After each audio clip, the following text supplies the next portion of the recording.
you guys, it's me Rachel here with Senza Tempo Cane Corso. So I just got done feeding these puppies. These are Trinity's babies. And I wanted to do a video update for you guys to show you guys how I have them and how they're doing. So I recently bought this bin here from Home Depot, Tractor Supply.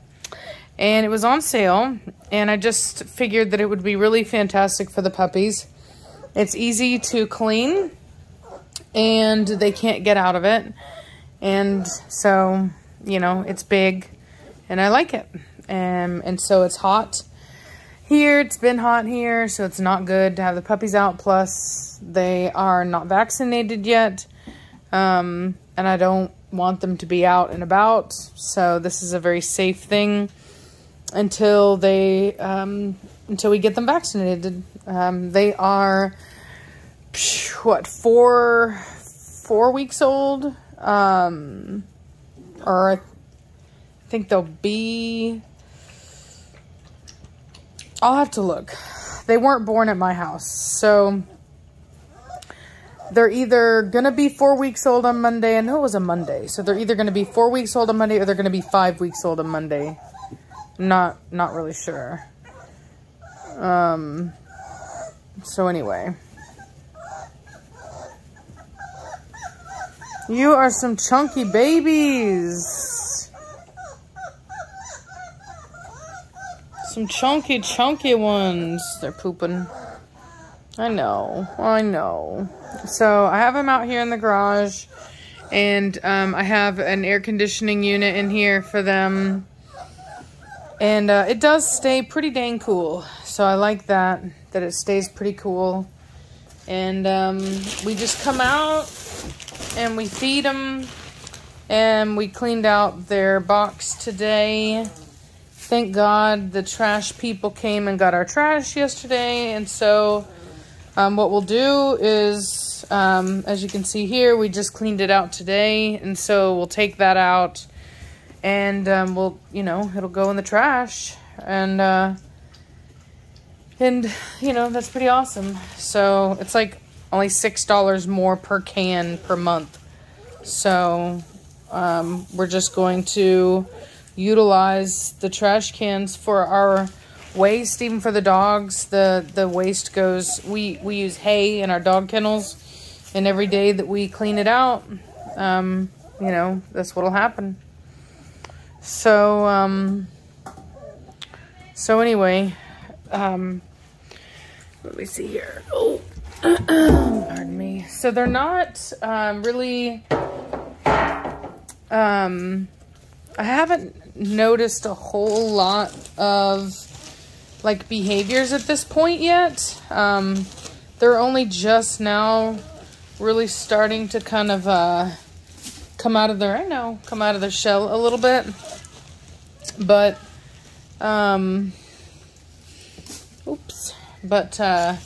then for the ears, anybody that has a puppy on this litter is gonna have to either get their own vet to do their ears or use somebody local, or they're gonna have to wait and use our ground transport and wait and get their puppies when they're older, because I don't, I've decided that, you know, I'm going to offer cropping, but I'm not going to allow any of my puppies to go to the vet until they're a little bit older. So it'll probably be, I'll probably take them, let's see, their first vaccination is at 6 weeks of age, and then we'll do one at 9. So I'll probably get them done, the ears done at like 11 weeks old, when they've already had 2 vaccinations. And I'll do it like a week after. It gives their body a little bit of time to recuperate from the vaccination, second one. And at that point, then I'll do it. So I'll be holding puppies back longer, when, you know, until they're a little bit older, for that. And then we'll get to see, you know, what that's like, as far as, you know, socialization and stuff like that with their peers. you know, we'll get to see if that's true, because I know a lot of people have speculated that holding on to them longer is better for them, and we'll see if that's true or not. So, but regardless, for me, that's just what it's going to be. That's the only way that I feel comfortable offering it, because like I said, I'm not taking my puppies anywhere until they've had vaccinations. Like, that's just what it is. So anyway, trying to think. This whole litter is sold, so there's nothing available. Yes, it is going to be, so Reese and I basically are going to be starting our own dog transportation company. And it's going to basically be for our dogs, but we are going to be licensed, insured, bonded, all that good stuff. And so it's just something that we're going to be offering, because both of us, there's a few transporters that we've used before that we liked, but overall, a lot of them just were not up to spec. And so we just didn't like it. And apparently there's been a huge spike in, pardon me, contagious diseases through the dog transportation business. And they're even cracking down on dog transporters, like doing things like random stops and making sure that they have all their stuff and blah, blah, blah. So it's a problem. Aside from that, I do have some news. So I have not received the paperwork for the one of the puppies that I purchased from New Mexico. Those of you may know or remember that things did not go well between me and those people. Well, really just Reese and I and those people. They didn't keep their word, didn't do what they needed to do. And so because of that, we had issues, and ultimately I have not received any paperwork on the female that I purchased, one of the females that I purchased. And so I am going to be offering her up for sale. She is purebred. Obviously we know that because I've seen her parents, and I've seen her. She does have paperwork. It's just that she doesn't have the right paperwork. Let's just say that from what I've seen. So anyway, so we are going to be offering her because obviously I can't breed a dog that doesn't have any papers, and so she is available. And then unfortunately, Mazikeen is not going to make our breeding program. She what are you doing?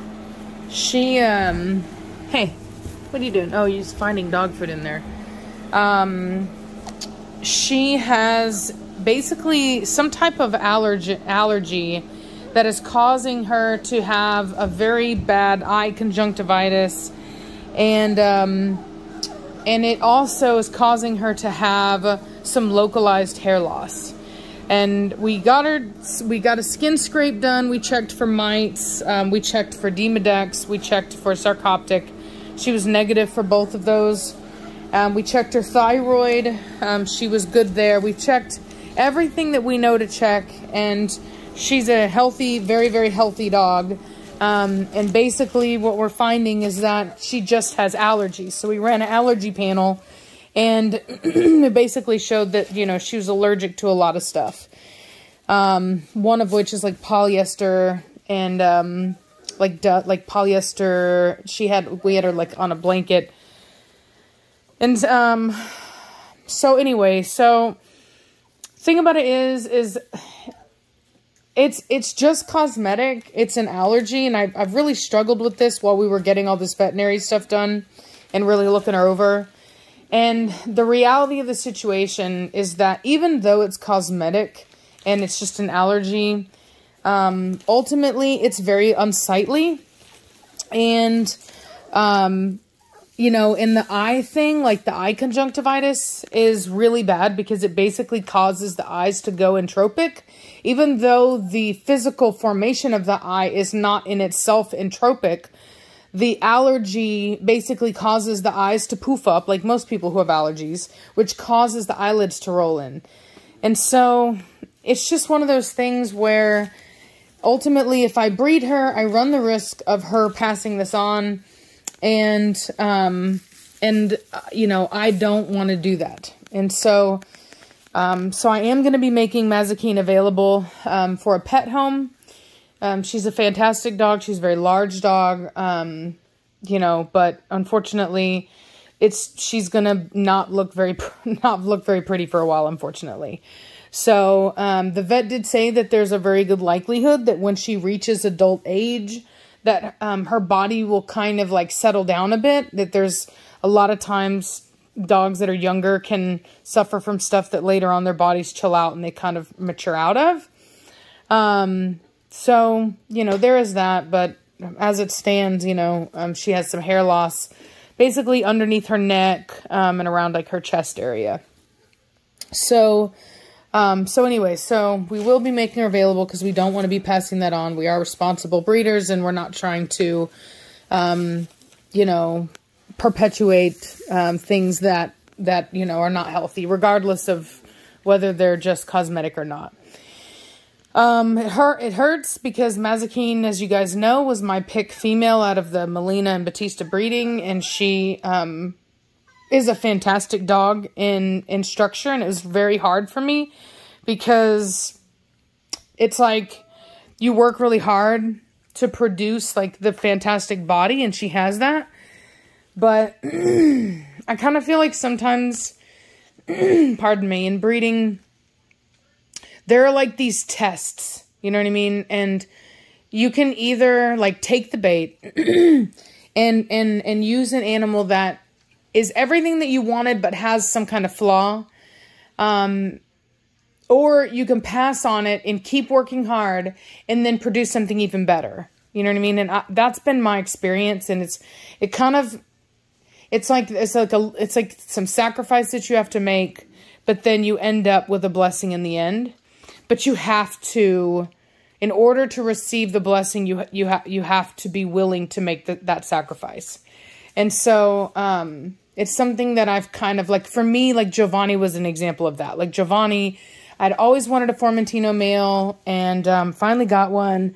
Thought he was going to be everything, you know, and I kind of knew the structure wasn't really there. And eventually I made the right decision and I put him in a pet home. He's fantastic, happy. Ended up saving their home from a break-in within like the first month he was there. I mean, he actually made the news.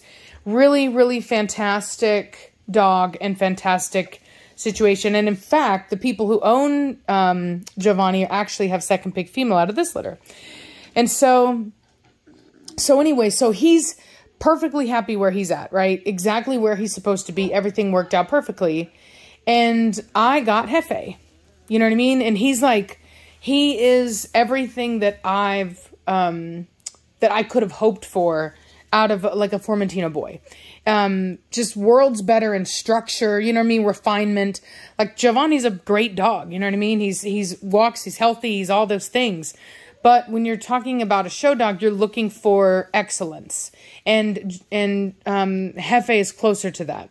So anyway, so Reese and I were talking. It was actually Reese's idea. So I mean, we're both on the same page with that. Both of us agree that the best of that litter was her brother and her sister, who my good friend Melissa has. So we're just going to say, you know what? That's the best that there was in that litter. We're going to use that. They don't have, I think, it makes me so nervous watching them eat the food out of there, but he's just eating food. So anyway, so, so if it was just like the eye conjunctivitis thing, I think I would be more willing to work with it. But the fact that the hair loss thing is just, it's unsightly. And I don't think that like and I think Reese and I were talking about that, and basically like I might be willing to put up with it because I know that she'll produce really good, but in every litter there's a likelihood that a couple will be like that, And it's just not fair to those dogs to have that, right? It's just not. So anyway, so long story short, that's what's happening there. And I think it's a trap, you know what I mean? That's where a lot of show breeders go wrong, is they will breed dogs that are less than ideal because they would look good in a show. And they forget that the dog is also supposed to be functional and healthy. And so anyway, so as a breeder, as these things come up, you know, we deal with them as they come, and we make those decisions on a case-by-case basis. And in this particular case, this is what needed to happen. What are you doing? Psst, fat boy. Stop eating all the little pieces. You're making me nervous. Here, I'm just going to put more food in there, because I'm like so nervous about watching him eat. I mean, I saw what he's eating, dog food, but still, I don't like that it's like mixed up in the shavings. Anyway, I'm gonna let y'all go. I'm gonna get this puppy some food. That way they have some. And anyway, I'll talk to y'all later. Bye.